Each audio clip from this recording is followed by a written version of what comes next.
Welcome, one and all, to the Ferret and Raccoon podcast, episode 183. I am your one and only host for this podcast, the Angry Raccoon, bringing you the first podcast of January 2022. And the first thing I want to say is a Happy New Year to everyone. Hopefully, your 2022 has been off to a good and promising and hopefully eventful start. I know mine has to some extent. I've spent the last few days pretty much trying to stay focused as best as possible, trying to be more organized, trying to be more healthy. I'm trying not to be in that situation that a lot of people face with New Year's resolutions where they kind of just give up after the fifth day or whatever. I'm still dedicated to making this year, even if the year turns out to be terrible, making my 2021 the best year possible.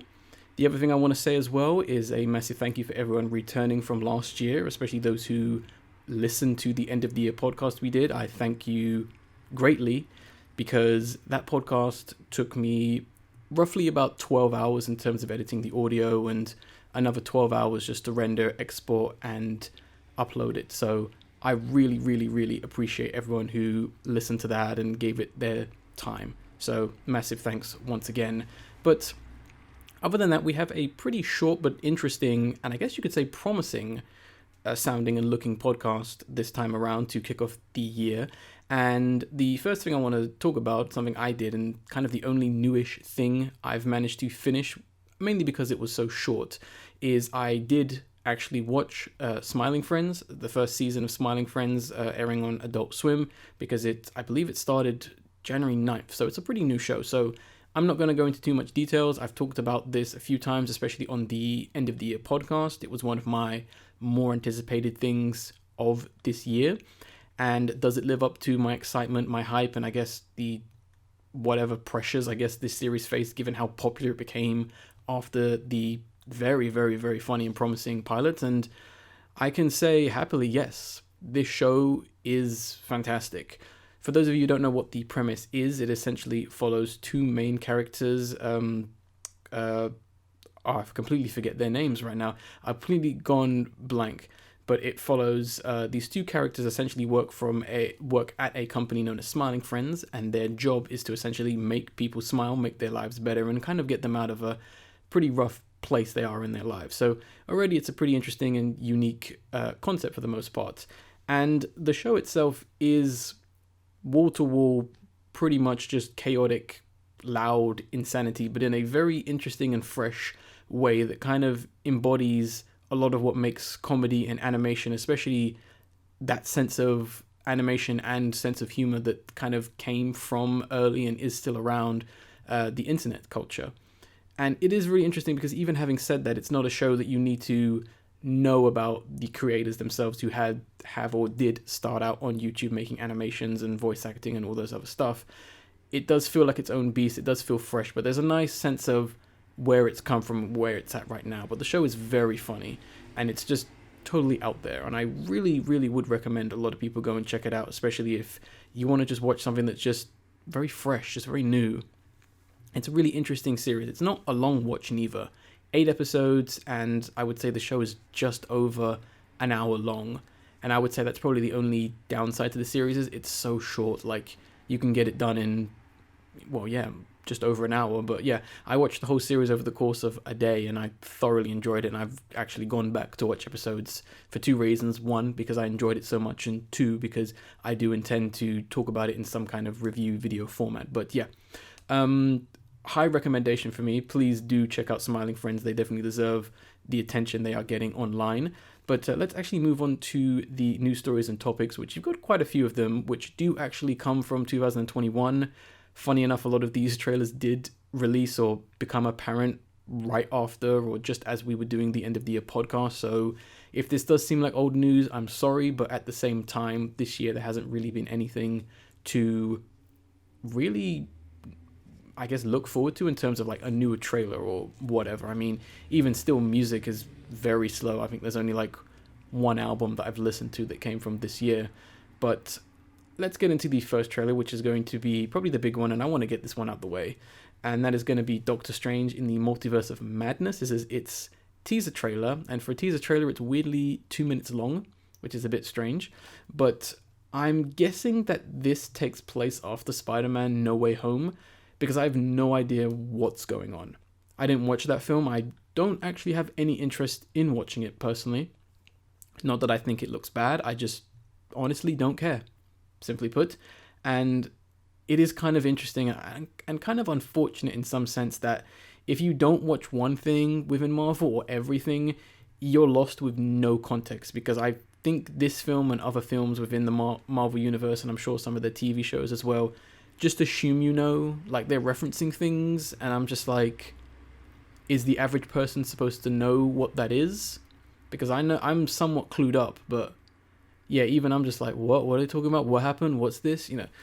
It's a detriment to having such a heavy lore and such a heavy series, because the common person isn't always going to enjoy your film. Sure, they'll watch it because everyone else is and Twitter told them to, but yeah, you do lose a sense of, I guess you could say, like, there isn't that standalone aspect of films nowadays anymore. It's too much of a series, it's too much of a cinematic universe, too much setup, which I do find unfortunate. But at least there are some films, which I am going to talk about, that do seem to at least stand alone in their own sense and hopefully will be great. But enough of that rant. The film itself, it looks alright, to be honest. I'm a little bit disappointed because I love Doctor Strange and I thought the Doctor Strange film was okay. And I kind of want it to kind of go in a bit more of an interesting direction. I mean, there are cool visuals, but that's about it. That's all I'm getting. And yes, I know it's a teaser trailer, and the thing is, it's just a generic Marvel film at the moment, unfortunately. Even still, I'm not really seeing or feeling the cosmic horror. I mean, I hope it's there because it's some of my favorite stuff from the comics. But yeah, no, I'm like whatever with this at the moment. It was cool to see Shumagorov, though, who, as we all know, made his debut or his first appearance ever in Marvel vs. Capcom 2 New Age of Heroes. That's, where everyone pretty much knows him from pretty much. But yeah, he should be interesting. He's small in the trailer, so I do wonder if they're actually going to do anything with him, because I know they kind of butchered Dormammu. But we'll see. That's all I really have to say about Doctor Strange. It looks fine. I'm sure billions of people will watch it. So, yeah. Next trailer we want to talk about is going to be for Everything Everywhere All at Once, which is going to be directed by the Daniels, who are two guys called Daniel. So they refer to themselves as Daniels, which is quite unique. And this film itself is pretty unique because, first off, the trailer is perfect, if not a bit long, and hopefully it doesn't spoil too much. But this film, or this trailer more accurately, is what I wanted from Doctor Strange. A creative exploration of the concept of multiverses. So I'd be very interested to see which film comes out on top at the end of the day when they kind of go head to head. But the Daniels themselves, they really went all out with like the visuals, which makes sense because each reality should be unique, which should be unique. Otherwise, the film is going to fall apart. And like each reality and how they're going to handle each reality being different and how they're going to present each one should be fun to see in the film in itself. Because I do like the idea of this like grand idea that, you can harness the powers of your other multiverse counterparts and kind of combine them into one self that exists in one universe. I think that's a really awesome and pretty far out there concept, especially if you're going to attempt to put it into a film such as this. But I do like the concept. I do like the premise of it. And I do love the film's tone. It's not taking itself seriously because it knows how ridiculous and complex the concept is. And I think, you'd be doing yourself and the audience a disservice if you didn't go at it with a more comedic sense. I mean, although we mainly see Michelle Yeoh, I believe that's how you say her name, she is the lead actress in this film. Her performance in this role is fantastic and very believable. Like, a lot of her lines are like relatable and comedic, especially when you put that in the sense of like, well, how would you react, or how would someone in her situation react to being told that they're like some kind of, chosen one and they can once again harness the power of their multiverse counterparts. I mean, it's great. I mean, just the line where she says, very busy today, no time to help you, and just kind of tries to shuffle off is hilarious in that sense. And I mean, the fact that it's going to be like a fantasy, sci-fi, action, martial arts comedy is really interesting.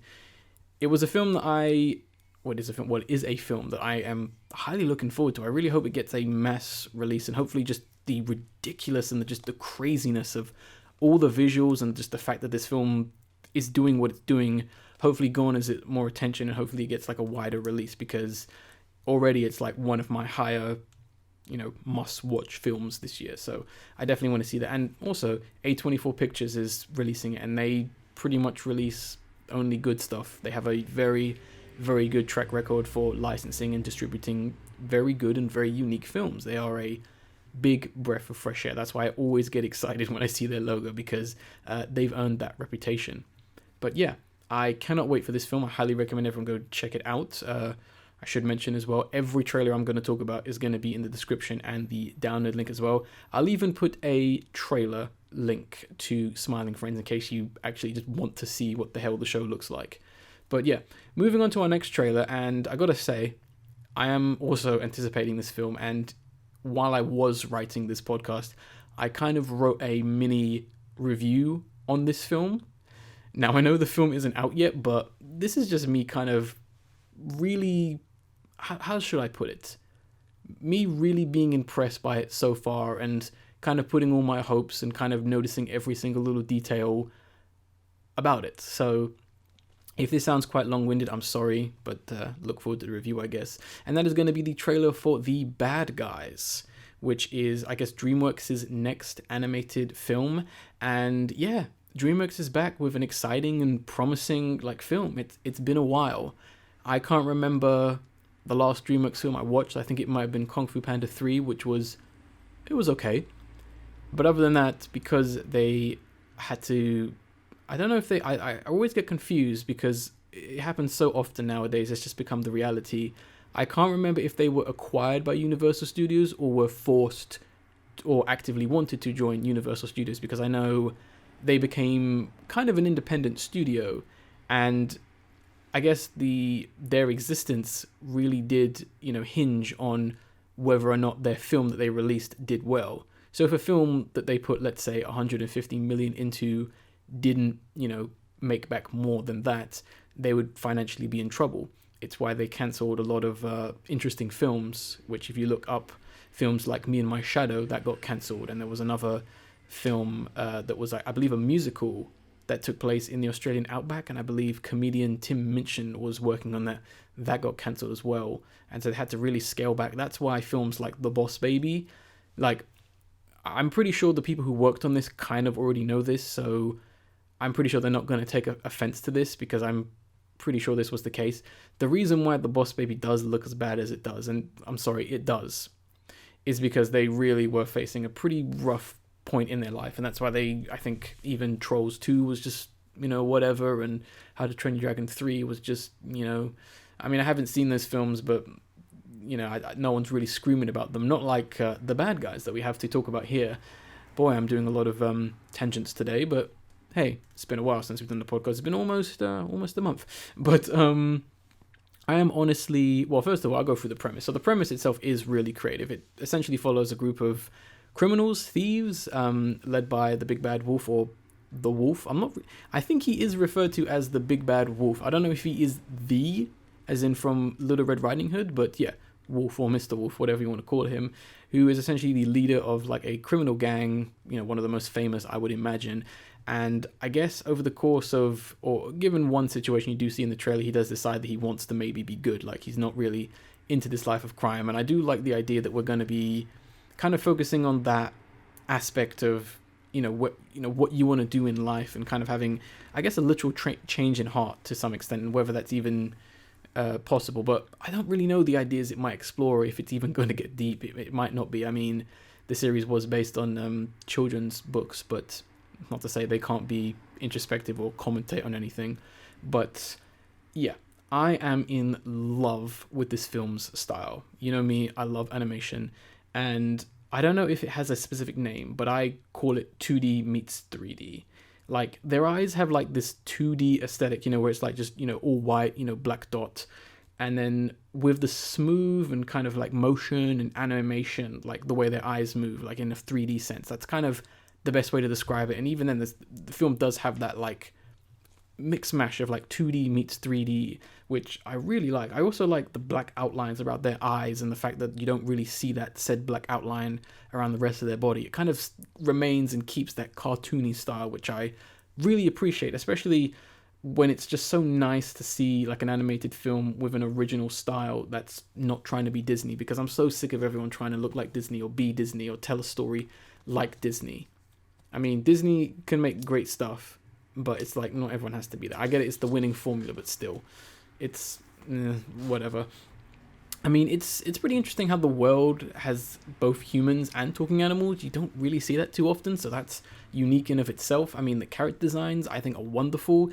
They're simple, but they're really great. Like, I love the size difference between a lot of the characters, because I know you've got obviously the wolf I've mentioned, you've got Piranha, you've got the snake character, you've also got Mr. Shark, who is just massive, while you have Mrs. Tarantula, who is like small and accurate size to an actual tarantula, which I do like that aesthetic. You don't see that a lot in these kinds of films where it's just talking animals. It's usually just everyone's the same size, and I don't really think that's honestly unique. But yeah, and I mean, I have to gush over Diane Foxton's design. She's the fox character who appears in the trailer. Smartly dressed, business suit, glasses, straight and pointed character, which I really do like what they did with her, because her eyes and her body / posture is pointed. It's straight. It all leans upwards because she's a straightforward character. She's straight to the point. That, ladies and gentlemen, and whatever you want to refer to yourself as, is character design. That is how you literally. That is that is narrative storytelling, or how you essentially tell a story, or I can't really think of the exact words, but yeah, that's literally how you say something about a character without actually saying it. Show don't tell in that sense. But I really do like what they did with her design. I mean, even the film itself, I'm getting a lot of Lupin the Third like vibes from the trailer itself, like the fast-paced action scenes, with the cars, the group of thieves with specific talents, unique to their own. There are a lot of comparisons to be made, and I wouldn't be surprised if they were inspired by it to some extent. I don't know how accurate a lot of the visuals and a lot of the ideas are from the books, because I've never read them.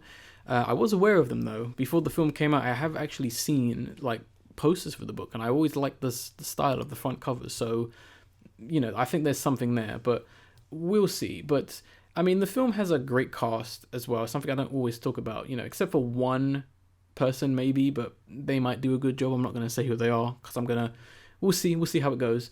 But they seem to have been cast based on like talent and whether they suit the role rather than like star power, e.g. Sing 2.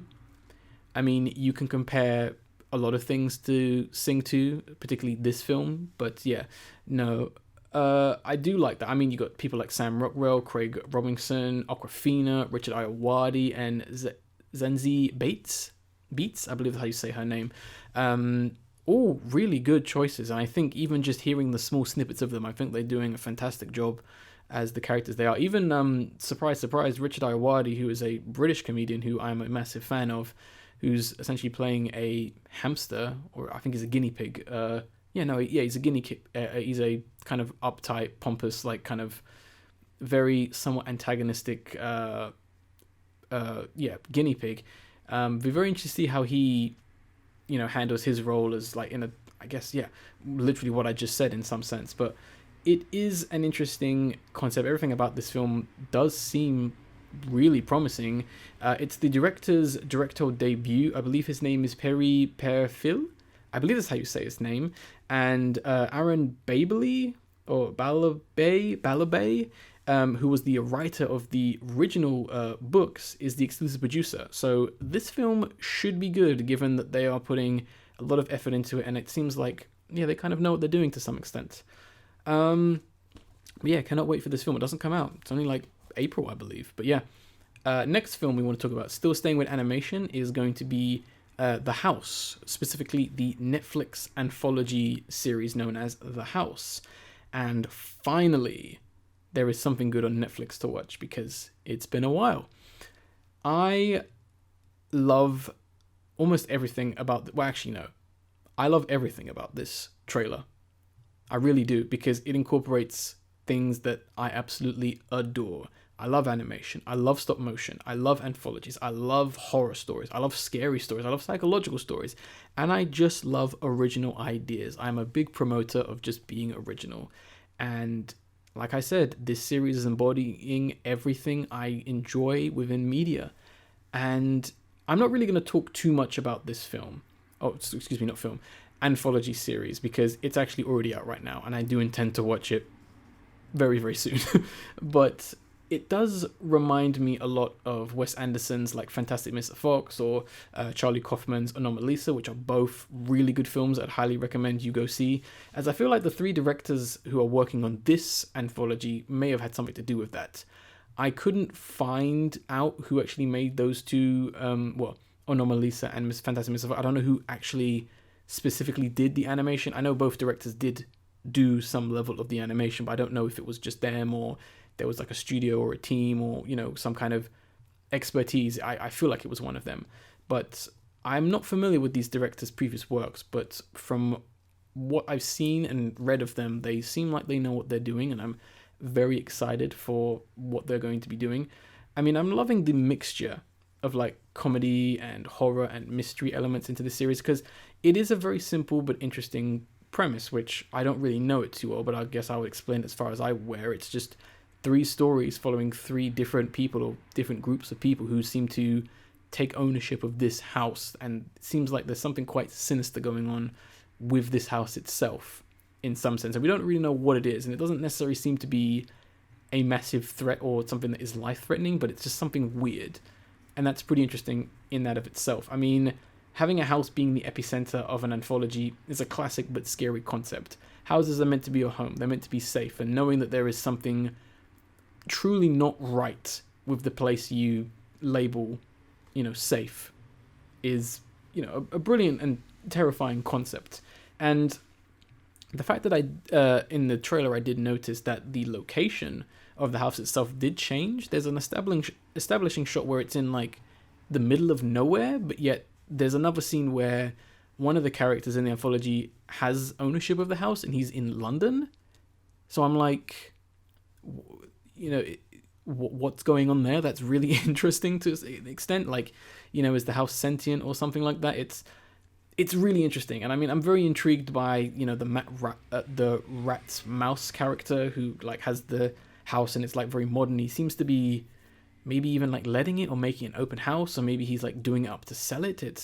That's very interesting, and he's kind of like followed by these really creepy looking like rat characters that kind of seem to be following him or looking after him. It's very weird. And there's the other story with the cat character who seems to, I think when you see it in the middle of nowhere, I think that refers to the cat character, and there seems to be some kind of element or theme of like spirituality to it, because you do see like a shaman type character kind of in the desert, and I'm like, what's up with that? Like, is this some kind of, I don't know, movement or group that's aware of what the house is and they kind of think it's something else? I'm just speculating right now. I'm sure some people are probably listening to this who have hopefully watched this show go, no, you're totally wrong. But I kind of hope I am wrong to some extent, because that would make it that much more interesting. But yeah, highly recommend this series. Like I said, it's out already, so definitely give it a watch. Definitely watch the trailer. And yeah, we've got one more film to talk about, and this one is a long time coming, because it is the Bob's Burgers movie. This film has been in development for a long time. I've known about it for a while. Unfortunately and understandably, I believe it's been pushed back a couple of times because of COVID and just other things just happening, and also the fact that the team that's making this film still have to make Bob's Burgers, the TV show. So, they pretty much were making this film on the side or side by side, however you want to refer to it. But it's been so long, and even still, we know nothing about this film because the trailer is very, very vague. It starts off with a very funny, like, kind of advertisement, kind of teaser thing, and then it just kind of shows clips. They're alluding to something big and crazy happening in this film, and I really do hope that that does happen. I want this film to be something in kin with the Beavis and Butthead film. I think they take when they go to Las Vegas, which is a pretty underrated film. I want to see like weird, crazy aspects, and I think we're kind of going to get that given some of the brief clips we do see in the trailer. But Obviously, because it is a film, they really turned up the contrast, so it has like that nice cinematic look. You know, they've got shadows. You know, the lighting on their bodies is a little bit harsher. But in all seriousness, and jokes aside, I mean, the backgrounds are actually lovely, and the animation is a lot more fluid and speedier. I do notice the way they move is a little bit more motion oriented. There's a little bit more. I think it's like carry. Like, when they turn, their whole body doesn't turn. There's like a slight delay on where the rest of their physics kind of turn. And there's a nice bounciness to the way they are moving, which I really enjoy. And I think it looks actually really nice.